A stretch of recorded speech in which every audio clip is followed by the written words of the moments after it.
ہاں غلام تھے بیچارے یا نوجوان تھے. نوجوانوں پر بزرگوں کو خود ہی حق حاصل ہوتا ہے، جو چاہے کرے. اور غلام تو ملکیت ہوتا ہے، زندہ ذبح کر دے تبھی کوئی پوچھنے والا نہیں.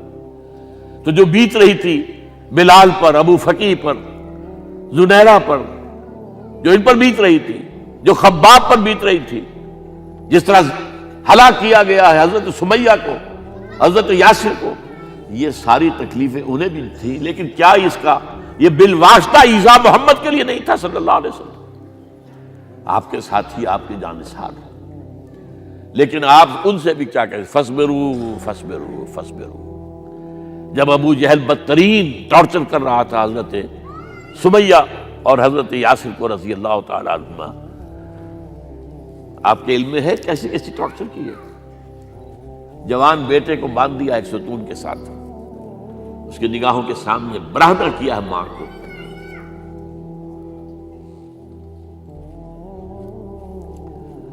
ہاتھ میں ایک مورتی ہے. جب تنگ آ گیا، ستا کر تنگ کر کے مار مار کے حضرت سمیہ ٹس سے مس نہیں ہو رہی. کہتا ہے تم ایک دفعہ کہہ دو سمیہ کہ ہاں اس مورتی میں بھی کچھ ہے، میں تمہیں چھوڑ دوں گا. انہوں نے تھوک دیا، برچھا مارا ہے شرمگاہ کے اندر.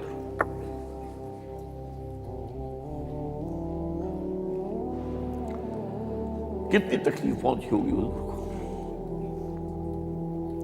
لیکن آپ گزر رہے، اصبروا یا آل یاسر فإن موعدکم الجنہ. اے یاسر کے گھر والوں صبر کرو، تمہارے استقبال کی تیاریاں ہو رہی ہیں جنت. یہ سیرت کوئی بناتا سناتا ہے، یہ سیرت. یاسر کے ساتھ کیا کیا ہے؟ 4 اونٹ نر سانڈ، اور ان کے ساتھ رسے باندھ کر ایک رسے سے ان کا ایک بازو باندھا، ایک سے دوسرا بازو، ایک سے ایک ٹانگ، دوسرے سے دوسری ٹانگ. انہیں دوڑایا ہے کہ پرکھتے ہو جیسے قسم کے. یہ دین ایسے ہی قائم نہیں ہوا. عدل و انصاف کا نظام ٹھنڈے ٹھنڈے قائم نہیں ہوتا، گھر میں آرام سے بیٹھے ہوئے قائم نہیں ہوتا. اور سنیے، 3 برس شیب بنی ہاشم کے تو قید ہے، 3 برس. اور یہاں کی قید پر قیاس نہ کریں.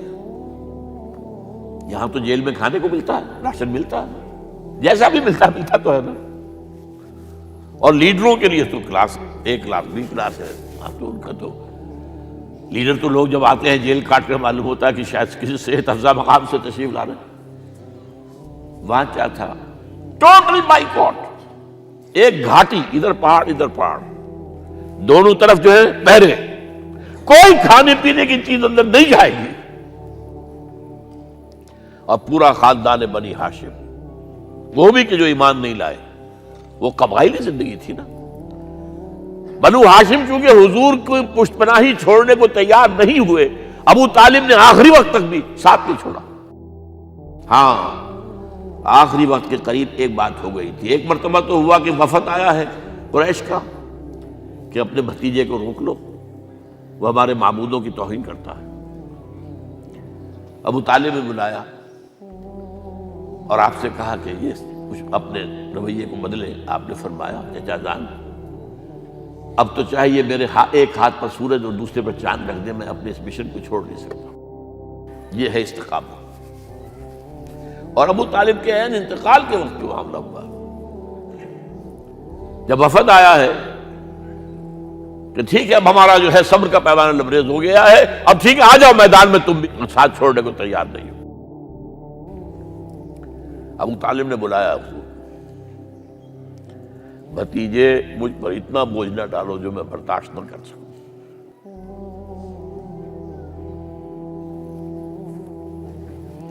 حضور کی آنکھوں میں آنسو آ گئے.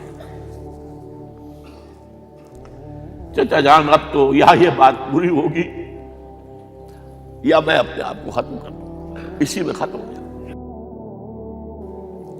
بہرحال شیب بنی ہاشم میں 3 برس اس حال میں گزرے ہیں ٹوٹل بائیکاٹ، کوئی کھانے پینے کی نہیں۔ کچھ لوگ تھے شریف النفس، مثلا حکیم بن حزام تھے رضی اللہ تعالیٰ، اور بعد میں ایمان لے آئے۔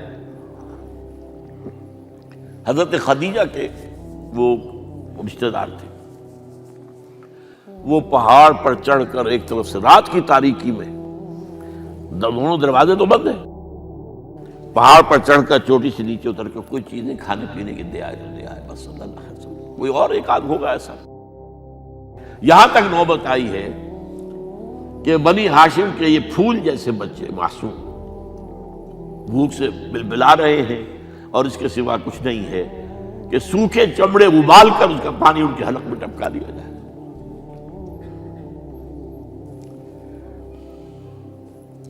اور جو ہوا وادی طائف میں، جب مکے والوں نے فیصلہ کر لیا کہ آپ قتل کر دو، ابو طالب بھی فوت ہو چکے ہیں، اب کوئی اندیشہ نہیں، کوئی خانہ جنگی شروع نہیں ہوگی، کوئی انٹرا ٹرائبل وار نہیں ہوگی، تو آپ طائف گئے ہیں۔ شاید وہاں کے 3 سردار تھے بڑے، اور یہ طائف اصل میں قریشی کا سمجھیے کہ یہ ان کا گرمیوں کا یہ صحت افزا مقام تھا۔ یہ تمام جو سردار تھے مکے کے، ان کی جائیدادیں وہاں تھی، باغات تھے، اور وہاں کے بھی 3 سردار تھے، تو شاید ان میں سے کسی کو اللہ توفیق دے دے۔ وہاں گئے ہیں اور صرف ایک ساتھ ہیں، حضرت زید بن حارثہ، حضرت ابو بکر بھی ساتھ نہیں، سائے کی طرح ساتھ رہنے والا بھی ساتھ نہیں تھا۔ وہاں جا کر جو آپ نے تینوں سے بات کی ہے، تینوں نے وہ باتیں کہی ہیں جو کلیجے کو چیر جائیں۔ تمہارے سوا کوئی اللہ کو نہیں ملا تھا رسول بنانے، جاؤ چلے جاؤ۔ ایک کہتا ہے فوراً چلے جاؤ یہاں سے، اس لیے کہ ہو سکتا ہے کہ تم سچے ہو تو کہیں میں تمہاری توہین نہ کر دوں، اور یہ بھی ہو سکتا ہے تم جھوٹے ہو تو جھوٹے کو میں منہ نہیں لگانا چاہتا۔ 3 دن کی یہ سختی، اور اس میں کیا ہو رہا ہے، اسٹریٹ ارچنز جو کہلاتے ہیں ہمارے یہاں، ٹھوکرے گلیوں کے، انہیں اشارہ کر دیا ذرا ان کی خبر لو، اب وہ پتھراؤ کر رہے ہیں۔ جیسے ہمارے ہاں کوئی آ جاتا ہے، کوئی نیم پاگل یا کوئی اور کسی طرح کا مست قسم کا آدمی، اور اس کے اوپر چھوکرے چاروں طرف ہوں اور ستا رہے ہوں، یہ نقشہ تھا، اور طائف کی گلیاں تھیں، اور محبوب رب العالمین تھے۔ ادھر سے پتھر آ رہے ہیں تو زید بن حارثہ رکاوٹ بن گئے ہیں، لیکن پیچھے سے آ رہے ہیں، وہ کیسے روکیں گے؟ پیچھے جاتے ہیں تو ادھر سے آ رہے ہیں۔ جسم لہو لہان ہے، خون رس رس کر زخموں سے جوتیوں میں آ کے جم گیا ہے۔ پھر وہاں سے آپ نکل کر گئے ہیں، ایک باغ میں تھوڑی سی پناہ لی ہے تھوڑی دیر کے لیے، جوتے بڑی مشکل سے اترے ہیں، خون جمع ہوا، اور وہ جو پھر دعا نکلی ہے آپ کے، وہ کلیجے کو چیر جانے والی ہے۔ اللہم الیک اشکو ضعف قوتی وقلت حیلتی وحوانی علی الناس، اے اللہ تیری جناب میں فریاد لے کر آیا ہوں، اپنی قوت کی کمی کا، اپنے وسائل کی کمی کا، اور لوگوں میں جو رسوائی ہو رہی ہے، الی من تکلنی الی بعید یتجہمنی او الی عدو ملکت امری، مجھے کس کے حوالہ کر دیا ہے، مجھے دشمن کے حوالے کر دیا جو چاہے میرے ساتھ کر گزرے۔ فریاد ہے کہ نہیں؟ بڑی زوردار فریاد ہے، بڑی زوردار، لیکن پھر مقام عبدیت کا ظہور ہوتا ہے۔ ان لم یکن علی غضبک فلا ابالی، اے اللہ اگر تو ناراض نہیں ہے، مجھے اندیشہ یہ ہو گیا کہ کہیں تو ناراض تو نہیں ہو گیا ہے، کہیں تو نے میرا ساتھ تو نہیں چھوڑ دیا ہے۔ اگر تو ناراض نہیں ہے تو مجھے کوئی پرواہ نہیں، جو ہو سو سر تسلیم خم ہے جو مزاج یار میں آئے۔ واپس آئے ہیں تو مکے میں داخل نہیں ہو سکتے تھے، وہاں تو قتل کا فیصلہ ہو چکا۔ باہر ہی آپ نے ڈیرا لگایا، زید بن حارثہ کو بھیجا، فلاں شخص کے پاس جاؤ کہ تم اگر امان میں لے لو محمد کو تو محمد آ جائیں، تمہیں تو میری یہ پوزیشن نہیں ہے، میں قریش کے مقابلے میں امان نہیں دے سکتا۔ دوسرے کے پاس بھیجا، اس نے بھی کچھ ایسے جواب دے دیا۔ تیسرے کے پاس جب گئے حضرت زید، مطعم بن عدی، اس نے کہا ٹھیک ہے، میں امان دیتا ہوں محمد کو، وہ آ جائے مکے میں۔ حضور سے آگے کہا، حضور نے فرمایا نہیں جا کر کہو، آ کر لے کر جا۔ کیوں؟ کیا پتا اچانک جو ہے میرے داخل ہوتے ہی کوئی مجھ پر حملہ کرے، قتل کر دے۔ وہ تو یہ کہہ سکے کہ ہمیں کیا پتا تھا کہ مطعم نے جو ہے امان دی ہے، I never knew it۔ اب یہ قبیلے کے اندر یہ ہوتا تھا کہ ایک نے امان دے دی، سب کی طرف سے امان۔ لہذا حضور نے فرمایا آ کر لے کر جاؤ۔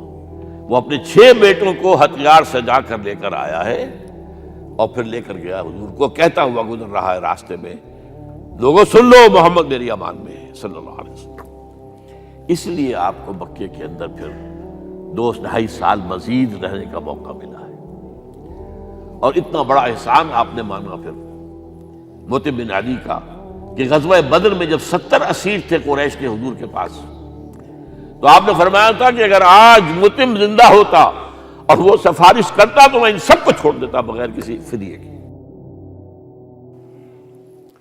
بہرحال یہ چند باتیں میں نے آپ کو بتائی، باقی تو یہ کہ غار ثور ہے کیسی کیسی، اور پھر غزوہ بدر سے پہلے کی رات ہے، اور وہ آپ کا زندگی کا طویل ترین سجدہ ہے اس میں، جہاں تک یہ الفاظ بھی آپ نے کہہ دیا، اللہ اگر کل یہ جو 313 یہاں جمع ہیں اگر یہ ختم ہو گئے تو پھر قیامت تک تیرا نام لینے والا کوئی نہیں ہوگا، میں آخری رسول اور میری یہ 15 برس کی کمائی ہے۔ اس پر کہا حضرت ابوبکر نے، وہ پیردار کی حیثیت سے کھڑے تھے، کہ حسبک حسبک، حضور بس کیجئے بس کیجئے۔ بہرحال بدر ہے، احد ہے، زخمی ہوئے ہیں، دندان مبارک شہید ہوئے ہیں، خون اتنا بہا ہے کہ بے ہوش ہو گئے ہیں، اور خبر اڑ گئی ہے کہ آپ شہید ہو گئے۔ یہ سب کچھ، اور سب سے بڑھ کر حمزہ کی لاش سامنے آئی۔ کیسی لاش؟ ناک کٹی ہوئی ہے، کان کٹے ہوئے ہیں، پیٹ چاک کر کے کلیجہ چبایا ہوا ہے۔ کس طرح برداشت کیا ہوگا آپ نے؟ اپنے اوپر طاری کر کے دیکھیں، یہ حمزہ کون ہے؟ چچا ہے، دودھ شریک بھائی ہے، خالہ زاد بھائی ہے، ساتھ کا کھیلا ہوا ہمجولی ہے، اور اس کی لاش ہے۔ جو قلب اطہر پر بیت رہی تھی وہ مدینے میں آ کر ایک بڑا ماحول بدلا ہوا تھا، تب وہ بات سامنے آ گئی۔ جب آپ مدینے واپس تشریف لائے ہیں تو ظاہر بات ہے کہ زیادہ انصار کے لوگ تھے جو شہید ہوئے تھے۔ بدر میں مہاجرین تو میرے خیال ہے 1/4 تھے نمبر کے اندر، 3/4 تو انصاری تھے۔ اسی طریقے سے احد کے اندر معاملہ ہے، تو مختلف گھروں سے عورتوں کے بین کرنے کی آوازیں آ رہی تھی، اس لیے کہ اس وقت تک بین کرنا حرام نہیں قرار دیا گیا تھا، ممنوع نہیں تھا۔ آوازیں سن کر حضور کی زبان مبارک سے نکل گیا، اما حمزہ تو فلا بواکی لہو، ہائے حمزہ کے لیے تو کوئی رونے والی بھی نہیں ہے۔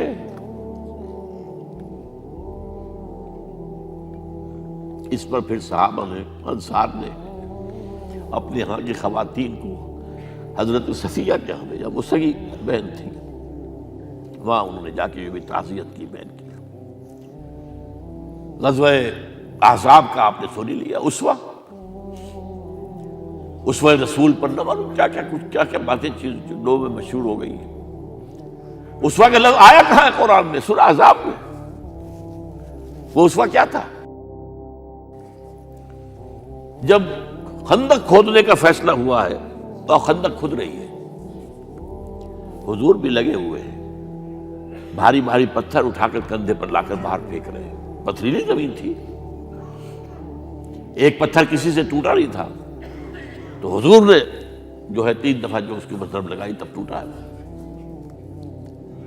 لیکن یہ کہ کئی دن کے فاقے ہو چکے تھے، کھانے کو کچھ نہیں، پورا محاصرہ تھا، 12,000 کا لشکر گھیرے ہوئے، یہاں تک کہ آپ کو معلوم ہے کہ گھروں کے اندر بیت الخلا تو نہیں ہوتے، باہر جاتے تھے قضاء، اس کا کوئی امکان نہیں۔ شدید ترین آزمائش جو ہوئی ہے اس کا نتیجہ ایک طرف یہ نکلا کہ منافقین کا نفاق ان کی زبانوں پر آ گیا۔ قرآن مجید میں ہے یہ انہی آیات میں، ما وعدنا اللہ ورسولہ الا غرورا، ہمیں تو اللہ اور اس کے رسول نے دھوکہ دے کے مروا دیا۔ ہم سے کہا تھا کہ قیصر و کسریٰ کے خزانے تمہارے قدموں میں آئیں گے، اور حال یہ ہے کہ اب رفع حاجت کے لیے باہر نہیں جا سکتے، کھانے کو کچھ نہیں۔ اس وقت کچھ صحابہ آئے ہیں حضور صلی اللہ علیہ وسلم سے، دیکھیے فاقے سے کمر دوہری ہوئی جا رہی ہے، ہم نے اپنے پیٹوں پر پتھر باندھے ہوئے، چادروں کے ساتھ پتھروں کسا ہوا تاکہ کمر سیدھی رہے۔ حضور نے اپنا کرتا مبارک اٹھا کر دکھایا، 2 پتھر بنے ہوئے۔ یہ ہے اسوہ، یہ ہے آپ کی سنت، آپ کا اسوہ حسنہ۔ لیکن اس اسوہ حسنہ سے فائدہ کون اٹھا سکتا ہے؟ لقد کان لکم فی رسول اللہ اسوۃ حسنۃ لمن کان یرجو اللہ والیوم الآخر وذکر اللہ کثیرا۔ اسوہ تو اپنی جگہ ہے، قرآن میں ہدایت سب کے لیے، ھدی للناس، لیکن فائدہ اٹھائیں گے صرف متقین، ھدی للمتقین ہے سب کے لیے، اسوہ سب کے لیے ہے، لیکن استفادہ وہی کر سکے گا جو 3 شرطیں پوری کرے: اللہ اور یوم آخر پر ایمان، اور اللہ کا ذکر کثرت کے ساتھ کرے۔ بہرحال یہ میں نے آپ کے سامنے اس حوالے سے رکھا ہے، یہ اسوہ جو ہے حضور کا، یہ ہم پر اتمام حجت ہے۔ دیکھیے نوٹ کیجئے، پوری نوع انسانی پر اتمام حجت، اسلام کا نظام عدل اجتماعی جو قائم کر کے دکھا دیا، حجت قائم، اسے انگریزی میں کہتے ہیں اٹس ڈویبل، کیا جا سکتا ہے، یہ کام ہو سکتا ہے، اس لیے کہ زمین پر قدم بقدم چل کر یہ انقلاب آیا، محنت سے آیا، مشقت سے آیا، ایثار سے آیا، قربانیوں سے آیا، تکلیفیں جھیل کر آیا، صبر و مصابرت سے آیا، استقامت و مقاومت سے آیا۔ یہاں پر معجزوں کی کار فرمائی نہ ہونے کے برابر ہے۔ یہاں دھوپ سے بچانے کے لیے کوئی اللہ نے صاحبان نہیں دیا، ظل اللہ علیکم الغمام، اور بھوک سے بچانے کے لیے من و سلوہ نازل نہیں ہوئے۔ غزوہ تبوک میں ایسا بھی ہوا ہے کہ 3 مجاہدین کا 24 گھنٹے کا راشن ایک کھجور، ایک نے منہ میں رکھی، کچھ چوس لی، کچھ گلوکوز چلا گیا اس میں سے، دوسرے کو دے دی، اس نے چوس لی، پھر تیسرے کو دے دی۔ من و سلوہ نازل نہیں ہوئے۔ محنت، مشقت، ایثار، قربانی، صبر، مصابرت، استقامت، مقاومت، یہ ہے اسوہ رسول۔